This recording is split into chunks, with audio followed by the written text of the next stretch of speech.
Welcome. In this video, we're going to explore how to unstar a document in Google Drive. This is a simple process that will help you keep your files organized and ensure that only the most important documents are starred for quick access. Let's dive into the steps. First, open the Google Drive app on your device.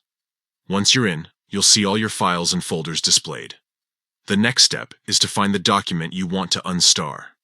You can scroll through your list or use the search bar at the top if you have many documents. Once you locate the document, look for the three dots icon next to it. This icon represents more options for that specific file. Go ahead and click on those three dots. A menu will appear with several options related to that document. Now, in this menu, you'll see an option that says Remove from Starred.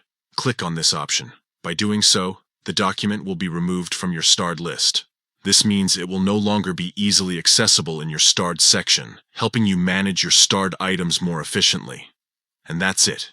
You've successfully unstarred a document in Google Drive. This process is quick and can be done in just a few taps or clicks, depending on whether you're using a mobile device or a computer. Remember, keeping your starred documents organized is essential for productivity, especially if you frequently work with many files. By regularly reviewing and unstarring documents that are no longer needed, you can maintain a clean and efficient workspace. If you found this video helpful, don't forget to like and subscribe for more tips on using Google Drive effectively. Thanks for watching and happy organizing.